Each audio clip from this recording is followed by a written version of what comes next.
What is going on, guys? My name is Clayton and welcome to the channel. In this video I'm going to give you 5 simple tips to become better at Fortnite. These tips will work with both console and PC Fortnite, so if you're on console or on PC, I got you covered. At the end of the video I'll be giving you one final extra tip which I personally think may just be the most important tip, and I think it's something that every pro player puts pretty much the most emphasis on, but it's not really something that they discuss, so make sure you stick around to the end to find out. First things first, I want to say I am not a professional Fortnite player. Yet, that is. Omega lol. But I can guarantee you these are all practices every pro player is using and refining. So without further ado, let's get right into it. Tip number 1. If you don't edit, you should.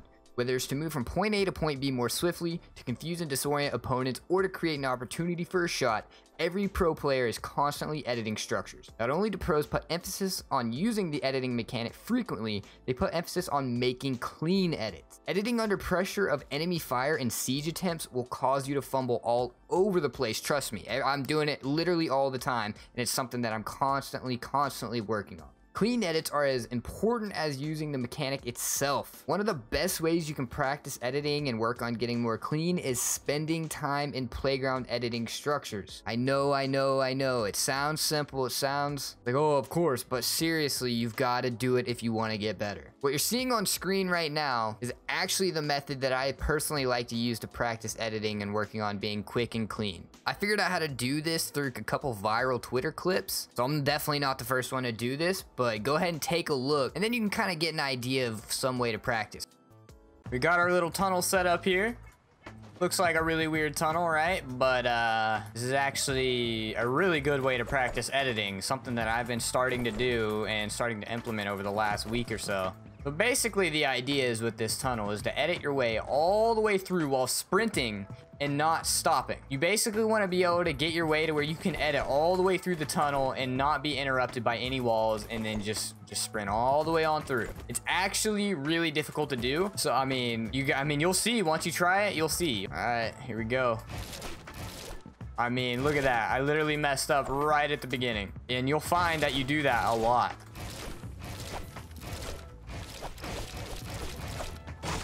Oh, dude, we messed up right there.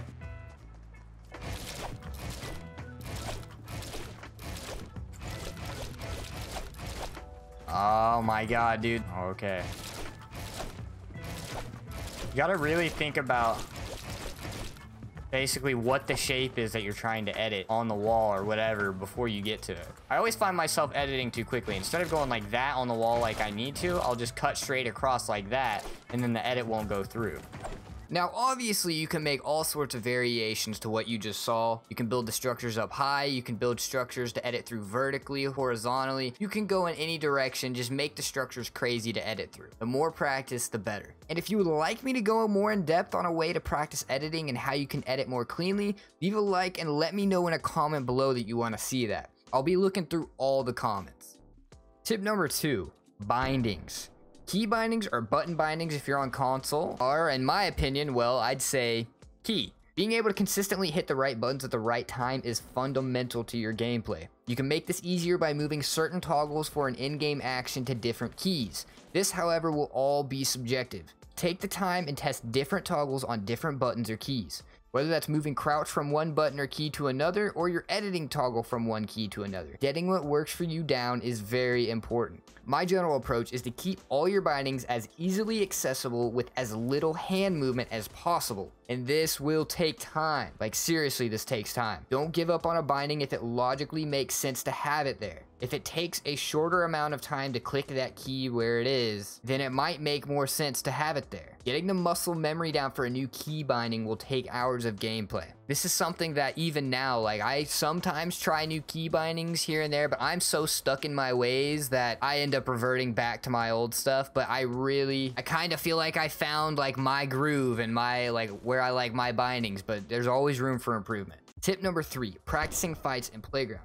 Get a buddy of yours and you can fight 1v1, or you can get a couple of your buddies and you can fight 2v2 if you'd like. If you don't have someone or a group of people who will take playground practice serious, or you just don't want to do fill and play with randoms, leave a comment down below with your gamer tag and your platform that you're on, so that way other people can comment and reply to you with their gamer tag and their console or their platform, and you guys can practice together. And In playground, you can practice build fights, you can practice starting a fight from low ground, practice a fight with low materials and focus on positioning and gun skill, practice building a new type of structure. The possibilities really are endless, and just get creative and keep trying new things. Keep putting yourself at a disadvantage while you're practicing these fights in playground. That way you can learn what to do to get yourself out of a bad scenario. You will become a better and more consistent player the more you do this. Tip number 4. Implementing your playground practice in public matches. Now, this might seem like some common sense to some of you who are more advanced players and who have spent a lot more time in the game, but for some of you, this might not be something that you're consciously thinking about. Practicing in playground is one thing, but it's very easy to fall back into your old habits when you're under pressure in pubs. Take what you have practiced in playground and make a point to do the exact same strats or builds or whatever it is while you're in a live public match. Video games are all psychological. The environment of a public match feels very different from that of a playground match. There is more pressure in pubs, period.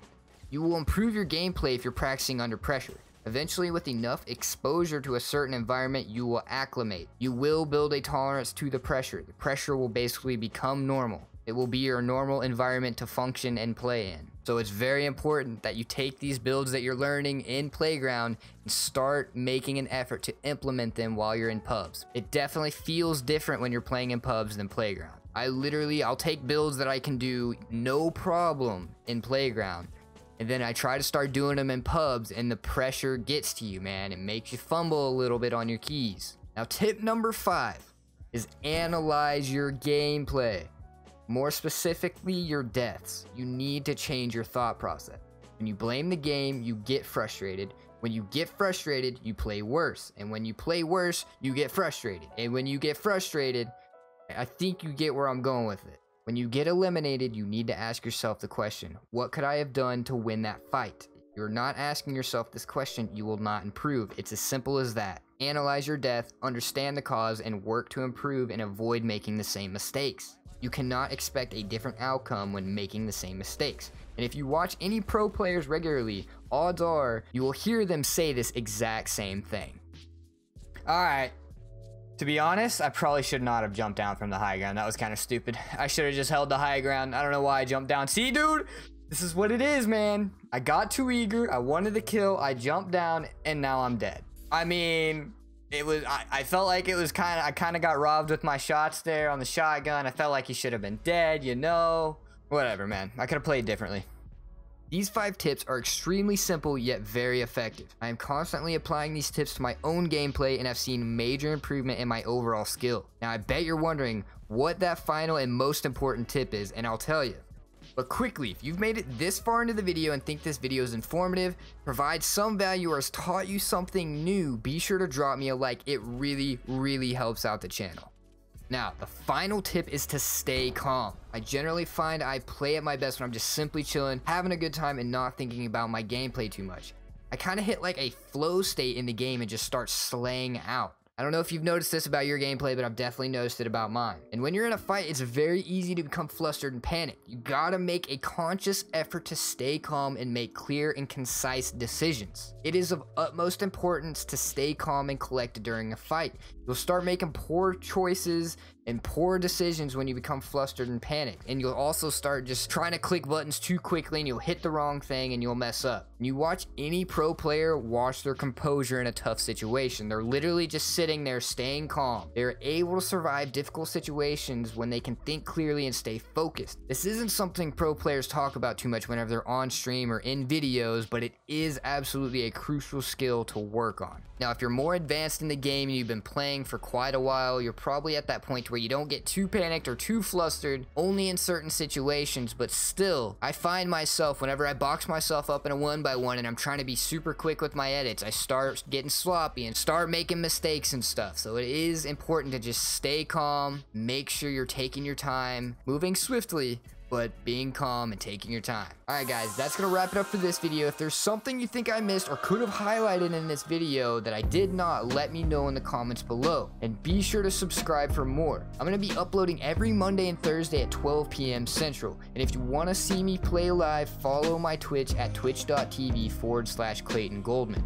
There'll also be a link down in the description. I play Fortnite live nearly daily over on Twitch, and I've been throwing in some other games, mixing it up, you know, getting some different content in there. So if you want to come chill, hang out, watch me live, have a good time, definitely follow me. Again, guys, thank you so much for watching, and I will catch you in the next video.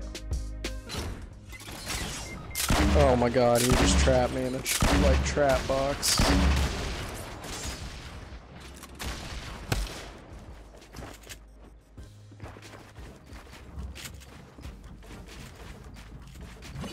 Oh, I just fucking trapped myself in. I gotta go back down. Oh, it's up to you. Oh my god. Oh my god, Oh, dude. I just killed them both with one trap. Oh my god. I was not expecting that shit. Yeah. 2 kills with 1 trap, dude.